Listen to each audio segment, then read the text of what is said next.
Seems like we're ready to go. So at this point, I'll kick it over to Dave, and Dave can kind of open up for a statement and kind of start things off here, and then we'll go into questions. So I'll kick it over to Dave here. All right. Hey, thanks, Matt. Hi, everybody. Thanks for being here. Glad to see some faces and be able to connect with everyone in this really unique time. So a lot happening, even though we're not in the office every day. A lot certainly happening in college sports world. Big day for us with our graduation of our senior convocation today. That was a lot of fun, and again, a different way to do it, but certainly celebrating the great accomplishments of our student athletes. The big thing that we're focused in on is reentry planning. We've kind of shifted from the phase of reaction and our efforts to kind of move people away from the office and work from home, and how these new work environments are going to progress to, okay, how do we begin to re-enter? How do we look towards the fall? How do we look towards competitions coming forward? That's really where our focus is. So we have a very large group in our department, our COVID-19 reentry team. We've got a core group of 12 individuals and then 7 different subgroups that are dealing with all of the individual components. Everything from student reentry to staff, to facilities, to timelines, obviously to safety protocols, the new protocols that will obviously come forward that we are still trying to learn about. But we're really in that mode right now. We're still primarily, our staff, our group is working remotely, and it's been very effective. It's been a little challenging in these last 2 months now of being away from each other. But again, we're still getting day-to-day work done, still moving forward. We regularly meet with our staffs. This week we had a head coaches meeting and our executive team together where we detailed budget numbers. We also had an all-staff meeting where we reviewed some of the, the new university's compensation plans, salary reduction plans, but also our reentry plans. And then we were really excited that Steve Kerr Zoom bombed in on us and had a few good comments for our staff. So that's kind of where we are, just in a real general sense of what's going on. And we can go back in time a little bit and talk about how it's been. We can also go forward and talk about some of the obviously the hurdles and the challenges and the planning going forward. Alrighty, so with that, first question, hand raised, was to Justin Spears, and then Jason, and then Kimberly are our first 3. So we'll go with Justin now. David, good to hear from you. I was just wondering, how do the furloughs and budget cuts, how does that affect any facility renovation projects such as the football stadium? Well, all of our capital projects that we've talked about are all on a pause right now. Don't think it's any secret that we are really focused day to day on the current budget position of our program, the university as a whole. So those larger projects, those larger capital projects, we paused, and we'll address those when the time's appropriate going forward. Our compensation reduction plan has been clearly outlined. Our staff knows about that and is moving forward, again, in the traditional way we have, and that's just going to work every day and doing what we need to do. Next question will be from Jason Barr. Yeah, hi, Dave. Thanks so much. Everybody, of course, wants to know, is there going to be a football season? And I don't think we all know that yet. So what is your timeline or timetable or deadline towards making a decision on that end of what type of season we could see? Well, there's so many things that we really don't know, like you said, and the uncertainty of this going forward.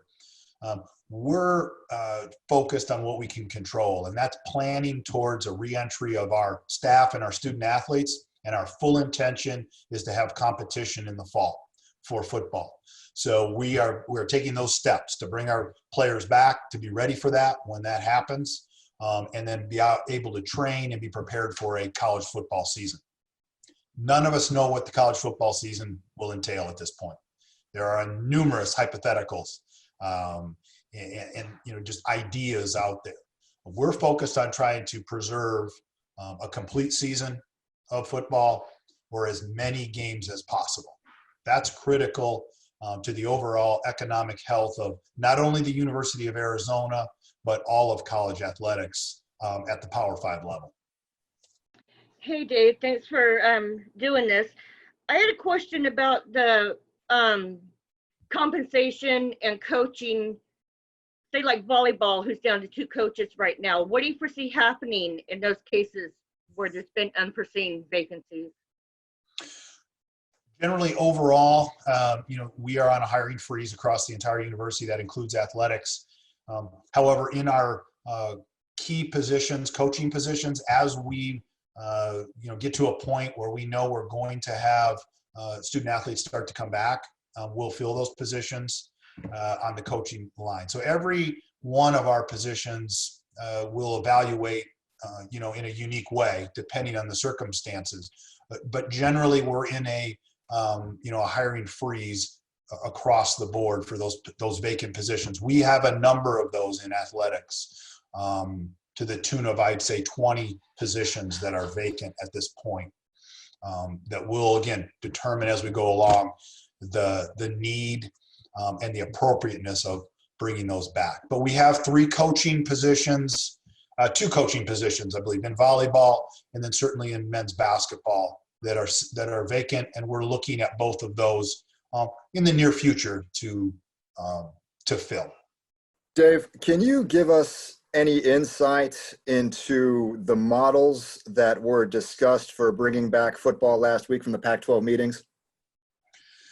We've had a Pac-12 group with our several of our head coaches, our administration, football operations folks who've been working for several weeks to develop a variety of models. Would that include a full season? Would it include a modified season? Would it include a Pac-12 only game season? And then on top of that, a reentry plan. When would the reentry start? Would we start the season in September? Could it be delayed? And then when you could bring student athletes to campus. So there's a variety of plans out there. And I think it's like everything else during the crisis here.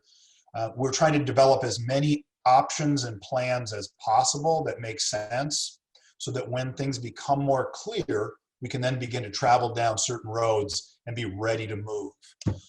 So I'd call it several sliding scale models that we can maneuver. We're all very aware that from football perspective, there's a larger lead time to prepare our student athletes, fall student athletes, to be ready for the physical nature of the game. And we believe that should be around a 6-week period. I think that's the window that's been talked about quite a bit. Remember, none of these student athletes have had the opportunity to be training as they regularly would right now, coming out of spring football practice, and then likely won't have the full opportunity in the summer through weight training and conditioning and those things to be prepared. So we're going to have to take some time to get them ready to go into then a period of being, starting to prep for the season itself. In the days of just 2 weeks and let's go play games, when some of us older folks used to play, it doesn't happen. You need much more lead time, and obviously that's very well documented by our strength and conditioning people and medical professionals, how important that is. So again, a lot of sliding scales looking at how we can be prepared depending on what is as the option to move forward with football. All right, Dave, hi. To what extent are the decisions of this task force subject to whatever the decisions of the overall campus are, number one? And number two, what do you envision as the biggest hurdles to reentry, at least as of right now? Well, certainly anything that our workforce group goes forward with will be in concert with state and local governmental agencies, based on scientific information, health services, and the health professionals' information, our university protocols and processes, as well as the Pac-12 and NCAA. So it's not a group that is an ad hoc group that can do whatever it wants. It will be working in concert with all of those. This group is linked directly to the overall university's reentry team. So that's a rather large group with the entire campus community and how we're going to reenter. So it's working in concert with all of those. Again, looking at all the different scenarios of testing and how important that will be going forward. Testing will be a huge part of this. When we bring people into the environment, how we're going to track and trace their movement, what they're doing, how they're leaving and re-entering the spaces, and then how we would treat anything that would come forward. So those are the main focal points, again, from a medical side. So, and Lev, I forgot what was the second half of that? The second half of that was just what do you envision or what do you see as the biggest hurdles to reentry as of this moment? Well, I think the unknowns. It's hard when you don't know exactly what the option is or what the outcome potentially is that you can work towards. So the numerous plans are what difficult to go down when you don't know how far to carry those plans. So again, we're trying to control what we can control, as I said at the beginning, focus on a plan to re-enter. Our student athletes will come back. We will compete.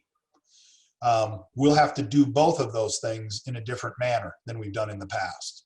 So we're beginning to develop those steps internally and those policies, the procedures that we know we're going to have to go through to provide safe, healthy environments for our student athletes, our coaches, the support staff. And then we have that whole other segment of going to a fan environment that allows people to come in and watch those games. So I think the uncertainty, like with everything in this, is the biggest hurdle and the challenge that we continue to face. Hey, Dave. At one point, worst case scenario is there being no college football season. Do you see that as being a possibility? And if so, what kind of financial impact are we talking there? Well, again, I think people related and, throwing that one out there is something that could happen. I've not heard a no college football season scenario. It's very important to the overall economic health of college athletics, as I said. That takes place and what level of a season we have is still, again, unknown.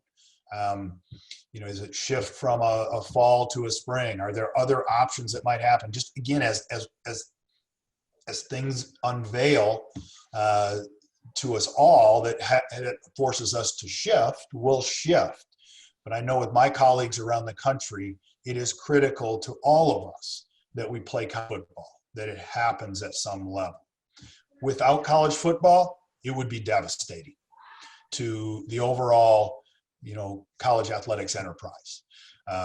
The resources that surround college football at a local level, when you talk about tickets and donations, the revenue streams there, but then you start to talk about the revenues from media packages, from the Pac-12 that are distributed amongst all of our conference partners, all the way up to the college football playoff media package, that just has an enormous amount of revenue streams that feed back into our universities, our athletic program, that are important to the financial viability and health of our overall programs. Healthy football, and again here, healthy basketball is really important for all of our programs. Otherwise, it becomes very difficult to manage the expenses that surround the individual programs that we have across the board. And that's something that every campus will face, every athletic director and president will face if we lose a college football season. So again, back to my point, it's really important that we find the way to play college football and to maintain some semblance of order in that fashion. There you go. Hey, Dave. From my understanding, the season ticket sales for your football team will be due on June 1st. Is that going to be relaxed since it's so close and there's so much uncertainty? And if there is a football season in the fall in some form, how concerned are you still about selling tickets and having people come in there, and the ramifications of that financially? Hey, good question. Again, we've already relaxed our season ticket renewal process.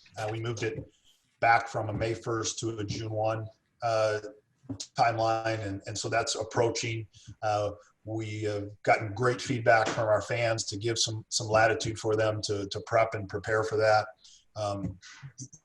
We've also extended options for folks to have a more generous payment plan that they can extend that out all the way through August. So trying to make it very convenient for fans in this really, again, unsettling and uncertain time. We've also made it very clear that if the season's modified, if the season is changed in some way, if we don't have a season, which again, we all hope that would get to that point, that we will provide opportunities for fans to be refunded. So, protected at all levels. But those revenue streams and tickets purchasing is very, very important and critical to us going forward. So we've had good response to this point, although I will say that we've also had folks that want to, are waiting and anticipation of hearing more about football. So I couldn't be more clear that our intention all along is we're going to play football. We're going to have an opportunity for fans to take part in that in some way.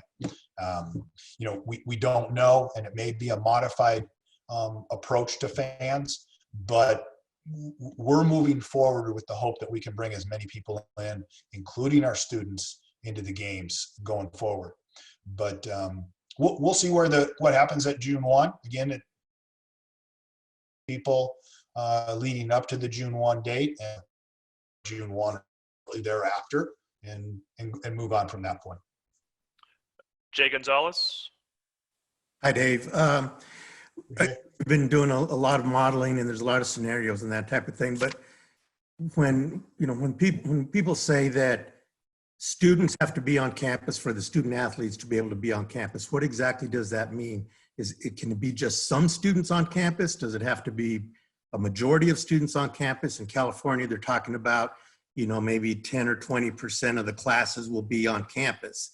The students will actually come to campus because those types of classes require them to be there.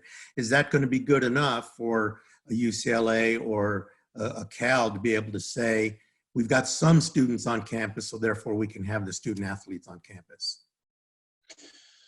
Yeah, a good question. I think President Robbins has been very clear. His intention is to have, some type of on-campus learning environment and on-campus activities in the fall. There's no question he wants to move forward with that, including, intercollegiate athletics. But we all know it's going to be a hybrid model. That's not bringing all of our students back into the traditional way we all remember or we know. It'll be a hybrid of some on-campus learning environments, different learning environments, maybe spread out, whether that's classrooms. So there'll be fewer probably students in the environment, but bringing some of those back, and some learning continuing online. And each state, quite frankly, and each institution are making their own decisions on how they can best address those and take measures to address that. Certainly the Cal State system announcement, they've taken one position. The University of California, we still have institutions that are in the Pac12 that are in the University of California system. So they'll, again, take their guidance from there. That is not the position that those institutions are in right now. So you got different, governing bodies who oversee those institutions. There are two different ones in California. But again, we want to have an environment that people can come back to, and then we can introduce our student athletes into that environment too.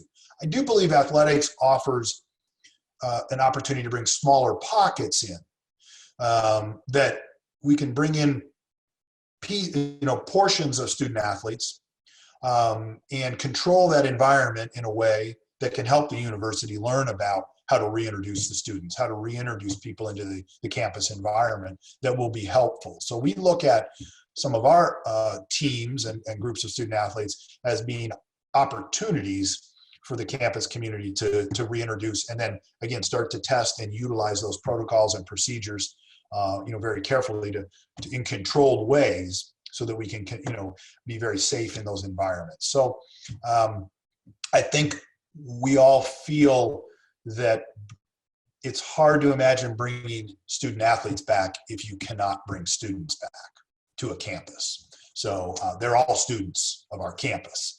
So, we need to have an environment that we can bring a portion of those at least back so that we can introduce student athletes as well. Alrighty, our next question will be from Damien, and then Jacob, you'll be after Damien. So Damien? Dave, kind of following up on that, what are your thoughts on a Pac-12 football season kicking off without some of its Pac-12 members? Well, again, I don't like to really go down the roads of too many hypotheticals. We continue as a conference to be very aligned that all of our members would play football together, that we would continue to have a Pac-12 season. So really not getting to that point, not moving too far down that road until that kind of domino falls. Again, we have not talked about that type of a modified season in that way. Yeah, I guess my question is kind of going off of Damien's, but what are your kind of thoughts on the idea that some of these recruits could be transferring out of the Pac-12 and going to play somewhere where it's more guaranteed? There's been a lot of news of that. Do you kind of feel that can be a concern for Arizona and the rest of the Pac-12? People transferring from our institutions immediately? Right, like student athletes transferring out from the Pac-12 and going to play somewhere where it could be more guaranteed that there'd be a football season. Yeah, I'm aware of any of that happening to this point at our place. Again, each area of the country, just like different regions of a state, are beginning to clearly position themselves on when they think they can open or move forward. Remember, right now, until June 1st, there are no activities that are permitted. There's no on-campus volunteer on campus coordinated activities at all. So really, we're all targeted toward that June 1st or beyond zone where we can start to talk about reintroducing. And different areas of the country have been more open with, we're going to move that direction, maybe put their stake in the ground. We feel like we can look at June as an opportunity as well. But I think the next couple of weeks are going to open a lot of things up as we see Major League Baseball, as we see other states roll out their plans, as we see how it works here in Arizona. That will provide us some insight and some opportunity to look at how we can latch onto that, how successful it's been, or some of the concerns.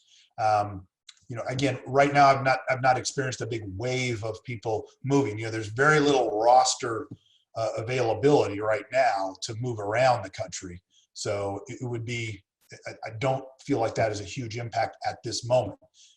If someone were to disband and not play football, that opens a whole nother door.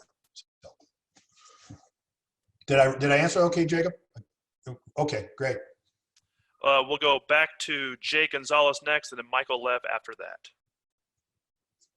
Dave, all the talk is about football and the fall sports, but what about the sports after that, basketball in particular? Are there contingencies being put in place for those? And, how likely are we to see, any effect of this on the later sports? Well,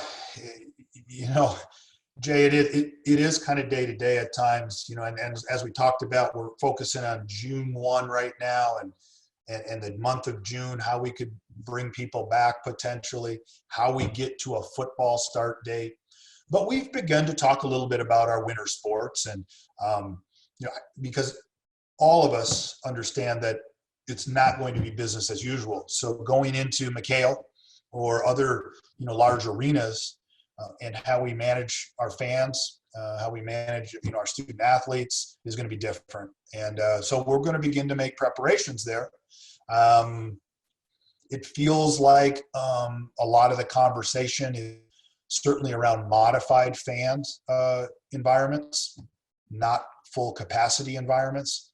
So we'll have to see what comes up, and as we keep moving down this road, and where we are with again, testing, understanding treatment?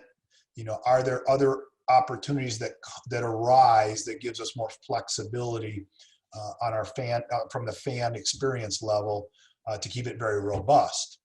But at the same time, I think we need to be prepared for modified crowd environments. People talk about 50% or 25%. It's, again, that's hard for all of us when we know how important those revenues are. But it needs to be a safe environment. We can't go into this haphazardly. We can't do this. We have to provide an environment that we're confident in and that our fan base is confident in, that they're protected and safe. And our media.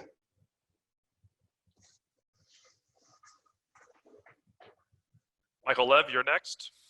Yeah, we're the least important people for sure. Come on, you guys have built up so many antibodies, all that stuff, So I was wondering if you have heard from or heard about any student athletes or parents who have expressed concerns about their kids coming back to campus. And then I have a sort of related follow-up to that. We have not heard, Michael, any direct communications of people concerned.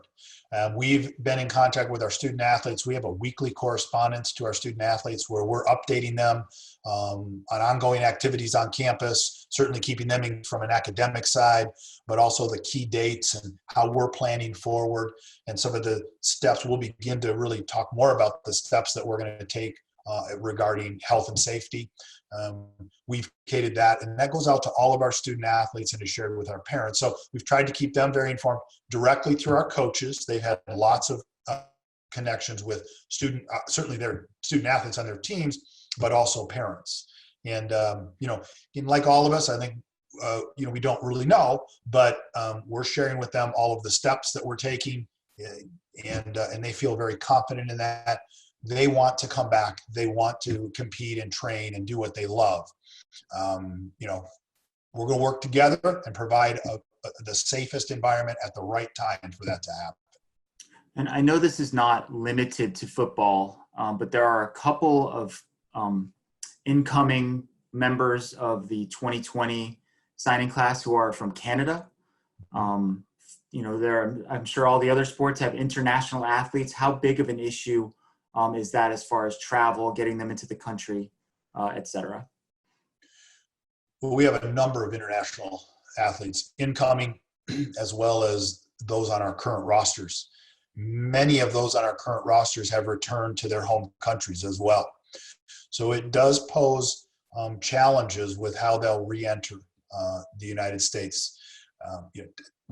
At this point, we've certainly stayed in contact with our International Affairs Office on campus.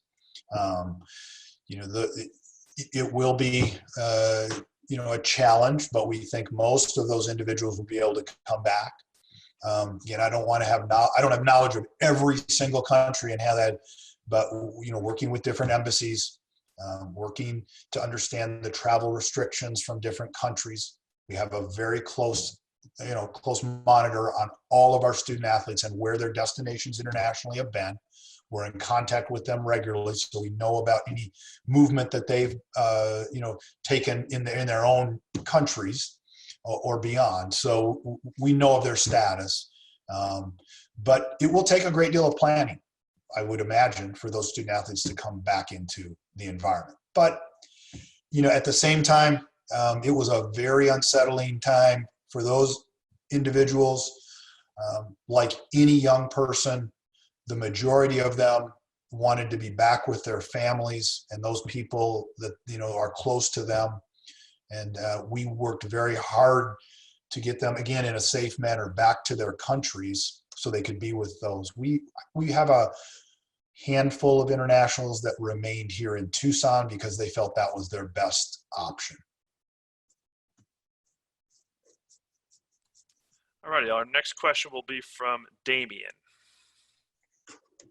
Dave, a couple weeks ago, Dr. Robbins sounded very adamant that there would be a delay at the very best for college football. And then last week, Commissioner Larry Scott came out sounding very optimistic that at least Pac-12 football would start on time. From what you know, from the developments that have been made, where do you stand on that topic? Again, I try to be realistic and optimistic. Okay. I think we have the great benefit of having a president who is also a doctor and highly trained medical professional that's deeply engaged in this nationally, as we've seen with his role over the last month. He's also a strong advocate of bringing back the campus population and having athletics. So our intention and our focus is to keep moving in that direction. I believe that there will be, athletics in some fashion as we come towards the fall, and believe that in some way we're going to have some of that with the information that I have now. Again, each day and each week things can change, and I think a big test in this is these rollouts throughout the country and how people are re-engaged in society and what the result of that is. Are there changes in the disease? Are there more cases? All of those things that we monitor on a campus level with the health professionals here in our local community and in the state that we're constantly in contact with. As the data changes, as the scientific information changes, so do our comments, so does our planning. But I'm concerned, but I'm optimistic that we will play football, we'll play college sports in the fall. Hope I'm right. Next up, we are going to bounce back to Jason Shear. Dave, do you think that the recent events will alter how teams schedule moving forward in terms of maybe paying more attention to regional teams and things like that? Yeah, good comment and question there, Jason. I think it's already had us focus more on regional scheduling across the board, whether that's football or basketball or all of our sports. And in different parts of the country, you've seen scheduling alliance develop real quickly in the Northeast to some of the warm weather sports that are tried to play in climates that are a little more cold. They've tried to consolidate that and so they can get the games in and also do that in a more economic way. So I do think there'll be a little bit of a reset. We've done that to a degree in our basketball programs. We've tried to look at an area, New Mexico, Utah, Nevada, Southern California as a region for us to really ramp up scheduling across the board for our programs. Some of those can be done, on ground transportation, on bus transportation, or pretty direct, quick commercial flights. So that helps with the travel and the costs. So I think that will be a byproduct, of the reductions that programs are trying to find in their operating budgets to manage through this really unstable time. And in a way, I think it's healthy. It's great that we can travel all over the country and give experiences to our student athletes. But at the same time, I do think we get out of our region so far, it can be challenging with travel, with cost and time away from class, those types of things. You should look at scheduling. I'm all for marquee premier events that put our brand on the top, from golf to basketball to football, whatever it is. But I think maybe sometimes we continue to grow those events, or we grow that kind of concept to probably beyond where we really need to. And we can play some more localized games that are really good interest for our fans and are less of a burden on our student athletes. Well, that's it. Thanks, guys, for coming. Appreciate the attendance, and I'll let Dave kind of close this out here. Yeah, thanks, you guys. Appreciate it very much. Hope you're all staying safe and healthy.